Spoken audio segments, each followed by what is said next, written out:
آپ نے بخوشی قبول کر لی، پوری عوام کو پتہ ہے انتی اب اگر آپ آج کل تو یہ میں اس کے کیا کروں اس سوشل میڈیا کا، یہ میری تیری ہم سب کی جو کی ہوئی باتیں ہوتی ہیں نا، جو ہمارے تقریریں جو ہم پبلک کے سامنے پہلے تو جانتے تھے نا پرانے وقتوں میں، یعنی 70 کی دہائی سے پہلے 80 کی دہائی سے پہلے، اب جو بولتے ہیں وہ ریکارڈ ہو جاتا ہے، ریکارڈ ہو کے وہ جناب محفوظ ہو جاتا ہے، آپ کبھی بھی اس کو نکال کے آپ سن سکتے ہیں۔ تو یہ آرکیو میں چلا کیا ہوتا، مٹیریل ہر وقت دستیاب ہوتا ہے۔ تو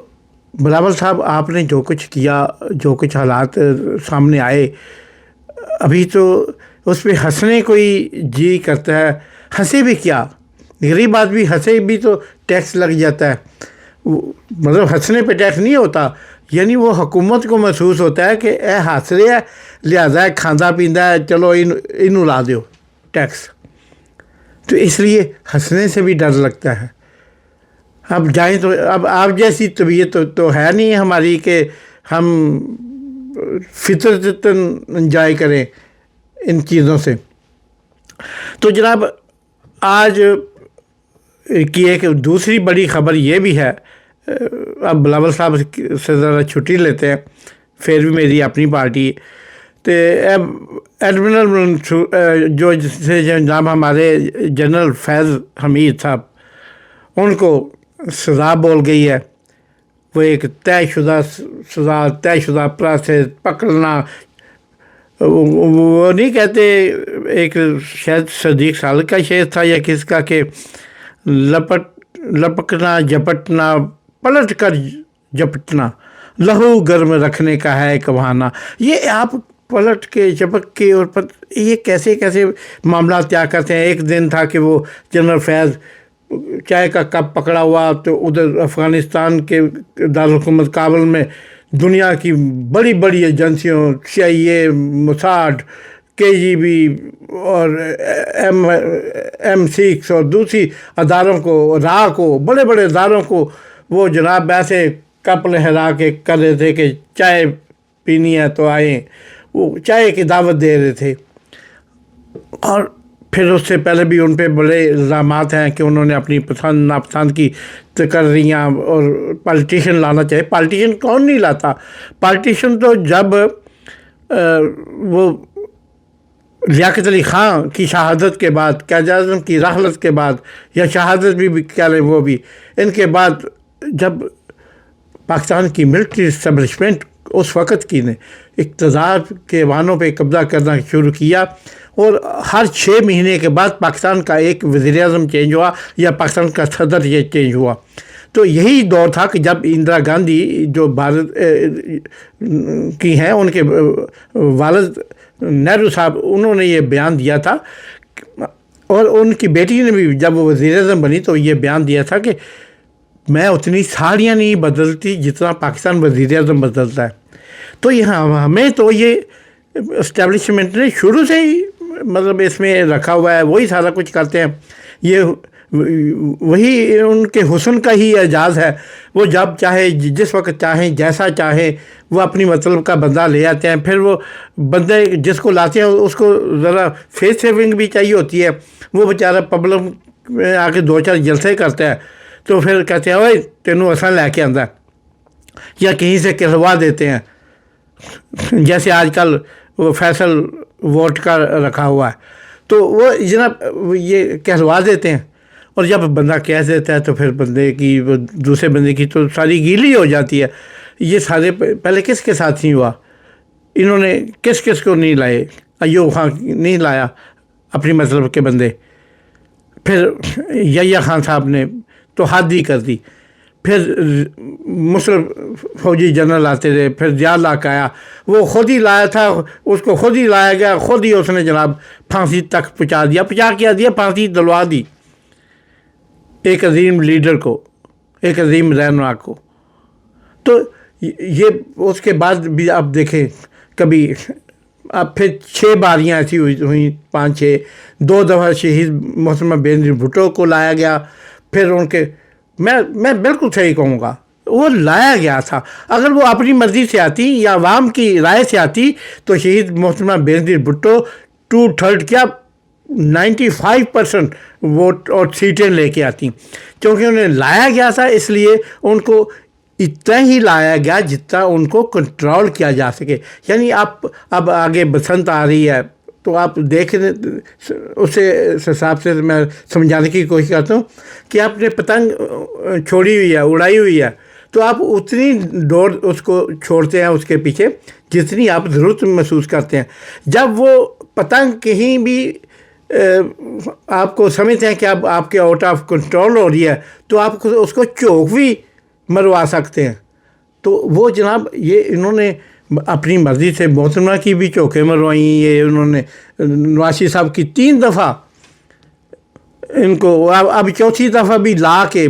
ایئرپورٹ پہ طیارہ کھڑا کر کے لا کے پروسیس کمپلیٹ کر کے پھر واپس لائے. پھر وہ کہتے ہیں ہاتھی کے دانت کھانے کے اور دکھانے کے اور دکھایا لوگوں کو. کچھ وزیر اعظم یہ صاحب آ رہے ہیں, اخباریں پڑھی, آپ دیکھیں وہ آپ کو نظر آئیں گے. پورا میڈیا بڑا پڑا کہ نواز شریف صاحب اب 4تھی دفعہ وزیر اعظم بننے جا رہے ہیں. تو ایسا آپ نے جناب کیا جادو ہے, کیا کالا جادو ہے آپ کے پاس. آپ نے جناب وہ اس کو ایسے کر کے پردہ اٹھایا تو چھوٹے میاں صاحب بذات خود حاضر تھے اور شبانہ روز محنت کر رہے ہیں آپ بھی بیچارے. تو یہ سارے معاملات ہوئے. اب لانے والے تو آپ ہیں سبھی, یعنی جب سے پاکستان بنا ہے 70 سال سے 78 ایئر سے آپ ہی لا رہے ہو. اور لیکن اس دوران بڑا کچھ ہوا. وہ اسد درانی صاحب نے اپنی جنرل اسد درانی صاحب جو ISI کے تھے, ہیڈ بھی تھے, انہوں نے کیا خوب کہا تھا. اور انہوں نے لکھا بھی, اپنی کتاب بھی ایک بھارتی راہ کے جنرل کے ساتھ مل کے لکھی. اور انہوں نے تسلیم بھی کیا کہ میں نے پیسے بانٹے ان کو, ایجنسیوں نے پیسے بانٹے سیاستدانوں میں. تو یہ وہ لبیک کے ساتھ کیا ہوا تھا فیض آباد چوک پہ موڑ پہ, وہ کون تھا, وہ اس کی فوٹیج دیکھ رہے کہ وہ بانٹ رہا ہے پیسے لفافوں کے اندر, انویلپ کے اندر وہ بانٹ رہا ہے جیسے لفافیوں کو بانٹتے ہیں. تو آپ یہ کیا سمجھتے ہیں یہ کون لاتا ہے؟ پھر آپ نے ایڈمرل منصور الحق اربوں خربوں روپیہ لوٹ کے ملک سے چلے گئے. وہ اکیلے تھے اس کام میں؟ کیا انہوں نے وہ حصہ آرمی چیف کو دینے کے علاوہ چلے گئے تھے؟ اپنے وقت کے آرمی چیف کی جو بھی اس دور میں ہوگا, کیونکہ وہ تو نیوی کے سربراہ تھے نا. لیکن نیوی کا سربراہ اکیلے کیسے کھا سکتا ہے؟ تو پھر آپ نے جب بات UNO تک گئی, جب بات IMF تک گئی, ورلڈ بینک تک گئی, تو پھر آپ نے اس کو واپس لائے. پھر ماڑا موڑا چاڑ چوڑ کے 2-3 ارب اس کو برآمد کر کے, باقی ایک تو امریکہ کی کیس سے بچایا ہے اسے, اور ایک ادھر لا کے چھوڑ دیا. خیر مرنا تو تھا, اس نے مر گیا بعد میں وہ بھی. اور اسد درانی صاحب کے ساتھ بھی آپ نے کیا کیا, صرف دوسروں کو حمید گل اور یہ سارے کیا تھے, مالے سے ہم حامد میر کو پڑھنے والے جانتے ہیں کہ مالے کرنل انہوں نے کیا کیا. کیا آپ کرنل محمد اعزاز مناس اور کرنل عنایت اللہ کی کاروائیاں بھول گئے جنہوں نے شہید محترمہ بینظیر بھٹو کے اقتدار جو اس کو وہ لگایا تھا, پھٹا الٹا تھا ان کا, آپ ان کو بھول گئے؟ تو یہ کرنل لیول کے لوگ ایسے کرتے رہے ہیں, فوج کے اندر کر رہے ہیں. ابھی یہ جو ڈکی بھائی کا سب سے پہلے میں نے سوشل میڈیا پہ بولا کہ یہ بگ باس کون ہے اس کا پتہ کریں, یہ بگ بردر کون ہے, یہ بڑا بھائی جو بگ بردر ڈکی صاحب بول رہے ہیں یہ کون ہے اس کا پتہ کریں. اور میں نے یہ کہا تھا کہ وہ کرنل تو ہو نہیں سکتا کیونکہ کرنل سے ذرا بڑا کام لیتے ہیں, وہ میجر شیجر ہوگا کوئی. تو اب یہ سارے کام تو خود, اب فیض امیر کو 14 سال دی ہے, ضیاء کو قدرت نے سزا دے دی, مشرف صاحب جو سزا دے کے وہ جب کچھ نہیں بنا نواز شریف صاحب کو تو عادت ہے نا، وہ کہتے ہیں کہ میں مارنا کٹ سے طریقنا بات ہے، تو نواز شریف صاحب کو تو عادت ہے کہ اس بندے نے مجھے نقصان پہنچایا تھا، مجھے ذکر پہنچائی تھی، مجھے اب وہ تو دو ہی تو دنیا میں چیزیں ہیں جو اپنا انتقام نہیں بھولتی، ایک ہاتھی اور دوسرا میاں نواز شریف صاحب، یہ اپنا انتقام نہیں بھولتے، اس بات کا میں شاہد ہوں، بے شمار مثالیں میرے پاس ہیں۔ اب جنرل فیض احمد کو بھی 2-4 دن ادھر ادھر کار کر کے ایک دوست کہہ رہے تھے کہ آکھنا تھی نوں تے سنانا نوں، یہ اصل میں سزا انہیں نہیں دی گئی، یہ دوسروں کو بتایا گیا کہ ہم ایسے بھی کریں گے، تو پھر ابھی دیکھ لینا یہ جنرل فیض احمد سال 6 مہینے میں کسی 14 اگست میں جب اعلان ہوگا فیلڈ مارشل صاحب 5 اسٹار جنرل کی طرف سے کہ تمام قیدیوں کو معاف کر دیا گیا، فوجی قیدیوں کو، تو یہ فوج کی سزائیں تو اصل میں بلائیں ہوتی ہیں، یہ صدقے واریاں ہوتی ہیں، یہ پیسہ ہضم کرنے کا چورن ہوتا ہے۔ اصل پوچھیں تو یہ عسکری فارمولہ ہے، اور عسکری فارمولہ کیا ہے؟ یہ ہاضمولہ ہے، یہ اس لیے یہ سزائیں ہیں کہ تاکہ اب تک کے سارے جرنیل، سارے افسران جنہوں نے خربوں ڈالر یعنی اربوں ڈالر پاکستان کا لوٹ کے ملک سے فرار ہو چکے ہیں، پوری دنیا میں ان کی جائیدادیں ہیں، پوری دنیا میں فرنچائزیں ہیں، پوری دنیا میں ہوٹلز اور پوری دنیا میں ان کے ریسورٹ اور سارا کچھ ہے، یہ تاکہ وہ اب آرام سے زندگی گزار سکیں۔ اور یہ کیا، اور ورنہ اگر یہ سچ ہوتی فیض احمد والی بات تو جنرل صاحب کل کو تو آپ نے بھی آنا ہے اور اسی لائن میں لگنا ہے، اور آپ کو بھی چھوٹی موٹی کسی نے سزا دے کے پھر بگا دینا، یہی ہے، یہی ایک سلسلہ چلتا چلا آ رہا ہے۔ اور آپ کو ایک بات بتاؤں، آپ نے جتنا بھی زور لگا لیں اور ادارے جتنا زور لگا لیں، ایک طاقت وہ اوپر بیٹھی ہے، میرے رب کی، میرے مولا پروردگار کی، یقین کریں وہ اس قدر دیکھتا ہے ہم سب کو، ایسی نظر اس نے رکھی ہوئی ہے، اس کی نظروں سے کوئی محفوظ نہیں ہے۔ اور اگر ہم چاہیں کہ ہم بڑے تیز ہیں، بڑے چلاک ہیں، بڑے ہوشیار ہیں، بڑے ماسٹر ہیں، دنیا کی سب سے بڑی ایجنسی ہے ہم، گوگل پہ بھی یہ لکھا ہے کہ دنیا کی سب سے طاقتور ایجنسی، تو لیکن اس سے طاقتور تو کوئی نہیں ہے۔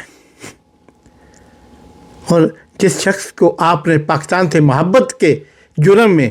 پابند سلاسل کیا ہوا ہے، اذیتیں دے رہے ہیں، صعوبتیں دے رہے ہیں، اس کی گوشمالی کر رہے ہیں، اگر اس شخص کو میرے رب نے پھر کبھی عزت سے نوازنا ہے تو یقین کریں آپ کوئی مسئلہ ہی نہیں، یہ آپ جیسے اور میرے جیسے ہم تو کیڑے مکوڑے لوگ ہیں، اس اللہ رب العزت کے، وہ تو ہمیں اپنا کیڑا بھی مان لے تو ہم اس کی دین نہیں دے سکتے۔ تو اس لیے خدا کے لیے سیاست میں پاکستان سے محبت کا رواج ڈالیں، اور اسٹیبلشمنٹ کے اندر بھی صرف نعروں کی حد تک، ترانوں کی حد تک نہیں، عملاً پاکستان سے محبت کرنا سکھائیں۔ اور ملٹری جنرلز پہ بھی آج جنرل فیض کو سزا سنائی ہے آپ نے، تو میں اس لحاظ سے اس موقع پہ یہ ضرور کہنا چاہوں گا کہ پاکستان کا آئندہ کوئی جنرل بھی ریٹائر ہو، کسی کو استثنا نہیں ملے گا، کسی کو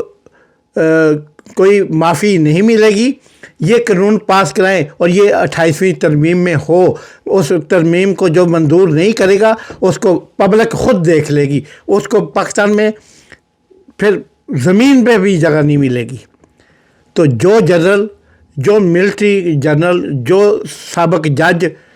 ریٹائر ہو، وہ کم از کم 3 سال تک اس ملک سے باہر نہیں جا سکے گا، اور نہ ہی وہ سیاست یا کسی کاروباری معاملات میں حصہ لے سکتے ہیں۔ یہ صرف ایک چھوٹی سی شک یا تہاں اپنی 27 کرا لیاں نے ایک ساڈے نام دی بھی جان دیو ویکھو کتنا مزہ آئے گا ویکھنا اور دیکھتے رہیے مطلوب رائچ آفیشیل اسے لائک کریں سبسکرائب کریں دوستوں باپ کے ساتھ شیئر کریں اور پاکستان سے محبت کو عملی جامہ پہنائیں لفظوں سے نہیں ترانوں سے ہی نہیں گانوں سے نہیں غزلوں سے نہیں شعروں سے نہیں اس دل سے پاکستان پائندہ باد